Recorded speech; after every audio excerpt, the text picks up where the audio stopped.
Overdrive this week, we check out the electric, super fast and most affordable roadster from MG in India and the most powerful Bajaj Pulsar in the country today. Hello and welcome to Overdrive. I am Soini Dutt. The MG Cyberster is a stunning electric roadster that's here to define what a sports car can be. Now here it is, an affordable sports car, but it also can do 0 to 100 in just 3.2 seconds. Let's take a look.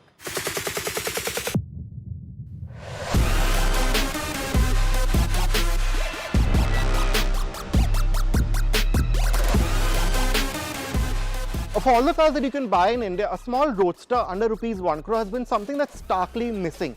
But the new MG Cyberster changes that. Now MG has all the credibility that you might want when it comes to small sports cars. But will this being an EV make it a bit of a compromise? Let's find out. Traditionally, you'd want a winding country road to fully enjoy your MG Roadster. But the Cyberster is packing some serious firepower with its 510 PS and 725 Nm all-wheel drive setup. So the Buddh International Circuit seems good enough to put it through its paces. The weather got a bit tricky by the time we got to driving the Cyberster, so tail wagging was the order of the day. Also, we had some trouble with our audio on this story, so apologies in advance.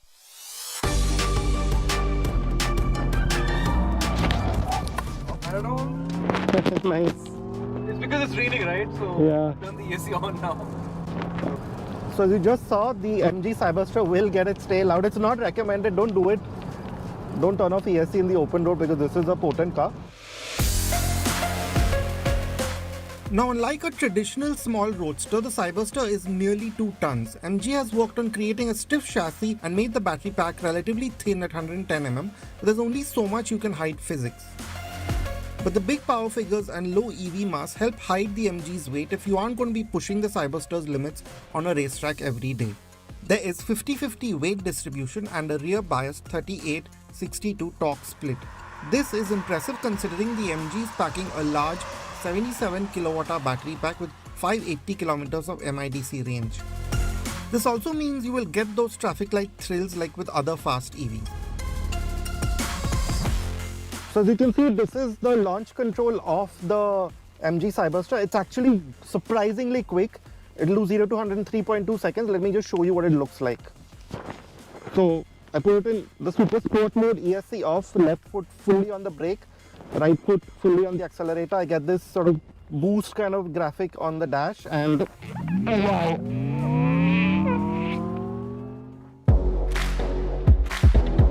The Cyberster keeps pulling quite hard till about 150 kmph. It does taper off a bit after that, but you will be able to hit 200 kmph easily in this car.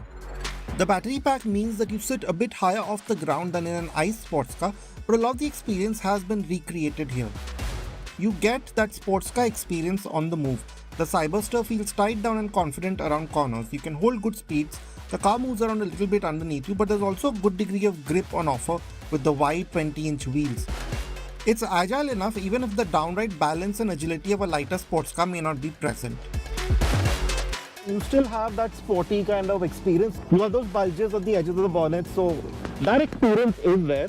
And I have to say, for something that is 510 horsepower, this is quite manageable. Of course, you still have to be careful in that sense, but it's very easy to get used to.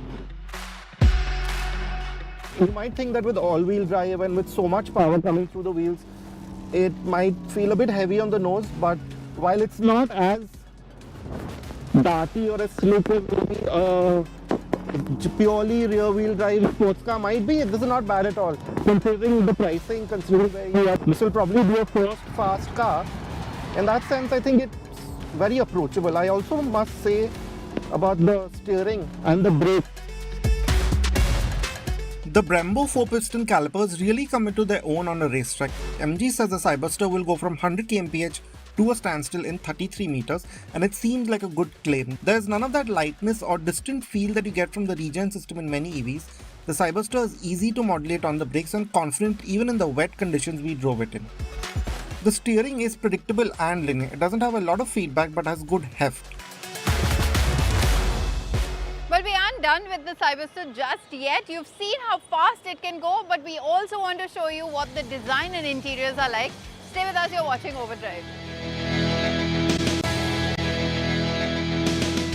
Welcome back. You're with us on Overdrive. With its retro-futuristic styling, low-slung profile and also its scissor doors, the MG Cyberster is an absolute head-turner. So should you put your money on this electric sports car? Let's find out.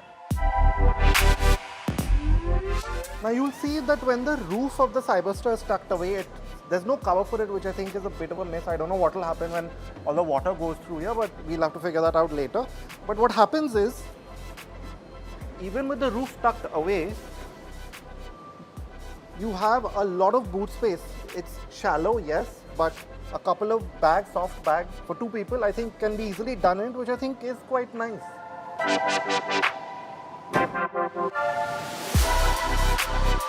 The front doesn't really hold anything, but you also get a small recess behind the seats for small items, so there's enough luggage space in the MG. MG has managed to create the traditional roadster dimensions with the Cyberster and gotten its footprint right. You have the long nose and short rear proportions well executed. The front is smart with the small lights and the simple surfaces.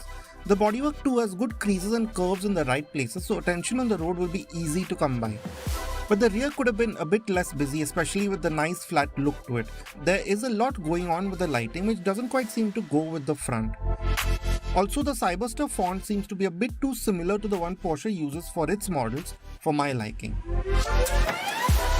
But you have what is possibly one of the best party tricks of any car at this price in India. Those scissor doors are quite an event and work great most of the time. There's also enough redundancies built in for you to not miss the actual physical door latches.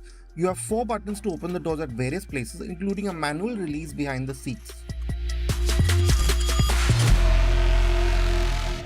Now with the MG Cyberster, one thing that you need to know that with this being an EV, it doesn't quite sit as low or as committed as a regular roadster. Now, if you're just looking for something to make a statement in, then that's good because ingress and egress is easier that way, especially if you're slightly older. Now, coming to the cabin, the first thing that you need to know that if you're over 6 feet tall, then this place is going to be a bit of a tight fit. But if you're like me, about 5'6", 5'7", then this place fits you perfectly. As you can see, the seats are very comfortable for my liking. They have this very organic kind of finish with the suede, feels quite nice. And it kind of hugs me well enough. Now the overall theme behind this layout makes a lot of sense. You have this 10.25-inch screen in front of you and these two smaller sort of 7-inch pods. Now they are a bit difficult to use. As you may know, MG screens aren't the slickest, and that kind of shows here. One side gives you all the infotainment, the other side gives you a lot of the settings which you can also access through here. So in that sense, it's good that you have this kind of redundancies and everything is sort of within your line of sight. But one of the things that happens is that the steering wheel kind of blocks your view of these two screens on many occasions. When you want to use them, you still want to be stopped at a traffic light and only then use it. Another party trick are the sound modes, which come across as quite natural on the inside, but you do get taken back by that supersonic jet-like external sound design, which is a nice surprise. Here's all of the other features that you get with the Cyberster. You get 4 bags with the Cyberster, and here's all the other safety equipment that you get. Also, MG has done extensive work with the car's structure to resist rollover. Surprisingly, you don't get an auto-dimming rear view mirror, but then you usually rely on the camera since rearward visibility is tight. Steering, it feels quite nice to hold. It's just the right size. This flat bottom kind of theme to it works pretty well. You have this button to directly put you in that super sport mode, with the most powerful mode with the launch control and so on. A lot of buttons to interact with these screens. So in that sense, it's quite nice. I especially like how these joystick buttons move. They have a nice tactile feel. The interiors could have had a brighter display in open light, but thoughtfully the paddles control regen and the drive modes, and you have direct control of the steering modes right from the steering wheel. The drive selector reminds you of the one in the last CRV, but that also means that it's quite easy to use. And all the important functions, I must say, like the door opening, the roof opening mechanisms, they're all hard physical buttons, which is a good thing. Yes, a lot of the climate controls are in the touch panel, but you see that in a lot of MG cars, and that's par for the course now. Having said that, I really quite like the finish in this cabin. You have suede around here like this. You have this cockpit view with the suede lining, the suede in the door cards, and all the stitching. Everything is very nicely done. Pretty much every surface is soft that you interact with.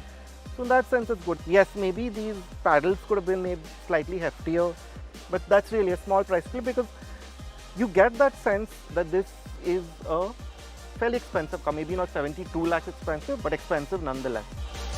We spent little time actually driving the Cyberster, so it remains to be seen how it handles typical Indian conditions. It may not be as engaging as a traditional rear-driven ICE sports car, but the Cyberster has great performance and feels cohesive and direct enough for those looking for a smattering of driving feel. But for Rs 75 lakh, few cars will get you as much attention and outright speed as a Cyberster. The screens need some work, but the cabin feels plush for good measure.